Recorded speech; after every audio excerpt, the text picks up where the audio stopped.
Voilà, Joachim, est-ce que tu peux te présenter brièvement s'il te plaît? Alors du coup Joachim, j'ai 23 ans, je suis venu en Équateur pour un mois depuis la France, donc pour tout le mois d'août, parce que j'avais envie de prendre le temps de me ressourcer, de me poser, de prendre des vacances tout en travaillant sur moi-même en fait. Et c'est vraiment ce que j'ai trouvé ici. Donc là en fait, du coup je vous parle juste avant de partir, de retourner en France. Hyper heureux de ce voyage qui s'est en fait déroulé en 2 temps. On est à la fois toute une partie de travail sur soi où j'ai vraiment pu rencontrer tous les partenaires du voyage sacré en fait, que ce soit des thérapeutes, des gens plus finalement des équatoriens et tout ça, mais des gens super en général, ce qui est vraiment agréable à ce niveau-là et qui m'a permis de vraiment me poser, réfléchir à ce que j'ai envie de faire, me libérer un peu de toutes les pressions que je peux avoir en France pour pouvoir revenir plus sereinement.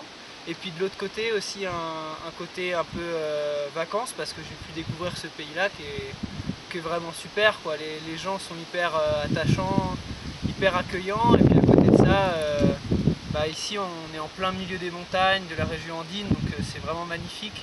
Donc à ce niveau-là, ça permet aussi de découvrir des nouveaux paysages, des nouvelles personnes, une nouvelle culture. Et moi, je suis vraiment 100% satisfait de ce voyage.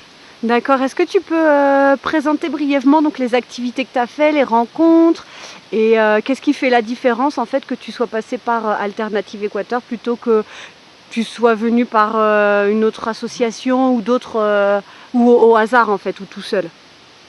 Mais le gros avantage en venant ici, en fait, c'est que ça permet d'arriver en territoire inconnu, mais avec des gens qui ont déjà tout un réseau sur place.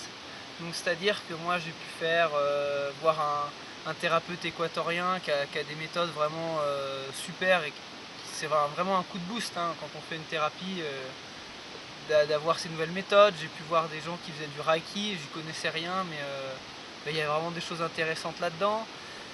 J'ai pu voir aussi des chamans qu'il y a ici, qui au-delà de tous les aspects un peu mystérieux qu'on voit en France, c'est toute une philosophie finalement de l'entraide, de la nature, de l'amour aussi qui est vraiment super et qui permet de se détacher de beaucoup de choses qui peuvent être un peu fatigantes en France pour en fait prendre le temps de regarder sa vie sous un angle différent.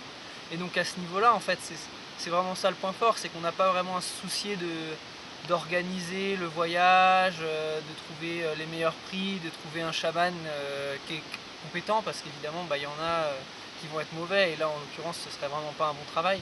Donc là, en fait, c'est le fait de savoir qu'on va avoir des activités avec des gens qui sont finalement connus le, par les gens de l'Alternative Équateur. Donc ça, c'est vrai que ça permet d'arriver en confiance, on va dire.